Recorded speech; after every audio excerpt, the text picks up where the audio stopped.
भाई cricket fans के लिए 20 मार्च 2025 को एक बड़ी खबर आ गई है। दरअसल खबर यह है कि बीसीसीआई ने आने वाले आईपीएल में बॉल पर सलाइवा यूज करने पे जो बैन लगा हुआ था उसको हटा लिया है। ये फैसला मुंबई में हुए सारे कैप्टन्स की मीटिंग के दौरान एक मत से लिया गया है। सारे कैप्टन ने इसका समर्थन किया और इसीलिए बीसीसीआई ने ये बैन हटा लिया। पर भाई आखिर ये बैन लगाया क्यों गया था? तो आगे बढ़ने से पहले क्रिक को लाइक, शेयर और सब्सक्राइब कर लें और नोटिफिकेशन के लिए बेल आइकन जरूर दबाएं। तो भाई कोरोना का पीरियड तो आपको याद ही होगा, जिसको कोविड-19 के नाम से भी हम जानते हैं, क्योंकि ये 2019 में आया था। मतलब बहुत ज़्यादा साल नहीं हुए हैं, लेकिन आपको जैसा कि पता ही है कि ये सांस से फैलता था, लोगों के थूकने से भी ये फैल जाता था, लोगों के सलाइवा वगैरह से। इसी को मद्देनज़र देखते हुए उस वक्त के क्रिकेटिंग इवेंट्स में आईसीसी ने सलाइवा को यूज़ करने पर बैन कर दिया। दरअसल सलाइवा जो है वो बॉल को शाइन करने के लिए यूज़ किया जाता है।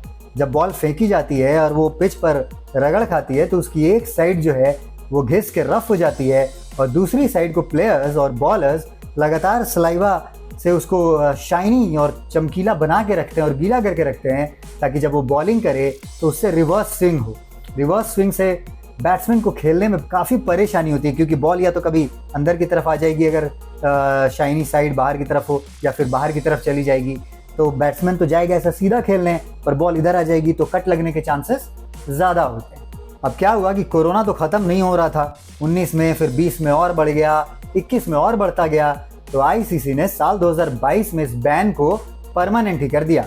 और वही बैन अब तक लगातार चले आ रहा था, चाहे वो आईसीसी के इंटरनेशनल इवेंट्स हों, या फिर दो बोर्ड्स के बीच में बायलैटरल सीरीजेज हों, या फिर कोई होम ग्रोन क्लब क्रिकेट हो जैसे कि आईपीएल। तो अब तक आईपीएल में भी ये बैन लगातार जारी था। और थर्सडे को आईपीएल के सारे कैप्टन्स के साथ जो बैठक हुई उसमें नई डेवलपमेंट ये उठ के आई कि बॉलर्स की तरफ से ये डिमांड आई थी कि भाई अब कब तक, अब तो कोरोना रहा नहीं, तो इसका लॉजिक क्या है? एक तो बैट्समैन के फेवर्स में वैसे ही बहुत ज़्यादा रूल्स बन गए हैं और बॉलर्स को बहुत परेशानी होती है रन रोकने में, और वैसे में आपने ये वाला बैन भी जो लगा रखा है जिसकी वजह से रिवर्स स्विंग नहीं मिल रही, तो ये फैसला एक म्यूचुअल अंडरस्टैंडिंग के बेसिस पे, और जो कंडीशन है अभी तो कोरोना है नहीं, तो इसको देखते हुए ये बैन आईपीएल से हटा लिया गया है। बीसीसीआई ने इसको हटा लिया है और आईपीएल इस बैन को हटाने वाला पहला मेजर इवेंट जो है वो वर्ल्ड क्रिकेट का बनने जा रहा है। तो हो सकता है कि आगे आने वाले टाइम में आईसीसी भी इसका इम्प्लीमेंटेशन करे, या फिर जो बोर्ड्स हैं वो अपने यहाँ जो डोमेस्टिक क्रिकेट होता है या होम ग्रोन जो उनके क्लब क्रिकेट हैं उसमें इसको इम्प्लीमेंट करें। हालांकि इस बैन को हटाने की शुरुआत और मांग भी इंडियन पेसर मोहम्मद शमी ने ही रखी थी।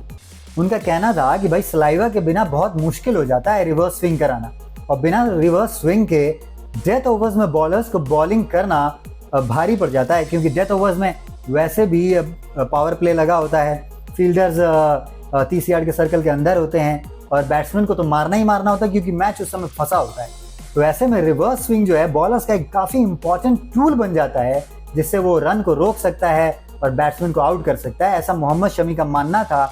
और इसी को मद्देनजर रखते हुए उन्होंने आईसीसी में ये अपील डाली थी। हालांकि इसमें वो अकेले नहीं थे, उनके ऐसा अपील करने के बाद फॉर्मर न्यूजीलैंड के पेसर टिम साउदी और साउथ अफ्रीका के वर्नॉन फिलैंडर ने भी इसका समर्थन किया और उनकी इस मांग में शामिल हुए। साउदी ने कहा कि सलाइवा का यूज रेड बॉल क्रिकेट में ज़्यादा होता है, क्योंकि वहाँ पे बॉल को बहुत लंबे समय तक यूज़ किया जाता है, तो ऐसे में बॉल की शाइन को मेंटेन रखने के लिए सलाइवा काफ़ी एक इम्पॉर्टेंट रोल प्ले करता है, और बाद के ओवरों में बैट्समैन को काफ़ी परेशानी भी होती है रिवर्स स्विंग खेलने। तो इन सारी खींचतान के बीच बीसीसीआई का ये स्टेप काफ़ी पॉजिटिव है बॉलर्स के लिए। रिवर्स स्विंग क्रिकेट का एक काफ़ी फैसिनेटिंग एस्पेक्ट है, और सलाइवा बैन के बाद बॉलर्स को काफ़ी मुश्किल हो रही थी बॉल को स्विंग कराने में, क्योंकि पसीने से उतना ज़्यादा शाइन मेंटेन नहीं की जा सकती है। तो अब जबकि ये आईपीएल में ये बैन हटाया गया है, तो ये देखने वाली बात होगी कि बॉलर्स के बॉलिंग में कितनी धार आती है और बैट्समैन को कितना कॉशियस रह के खेलना पड़ता है। तो आपको क्या लगता है कि अब बॉलर और बैट्समैन के बीच की ये जो जंग है ये और भी इंटरेस्टिंग और मज़ेदार हो जाएगी सलाइवा बैन के हटने के बाद से? कमेंट में बताएं, और इसी तरह के अपडेट्स के लिए बने रहिए क्रिक के साथ।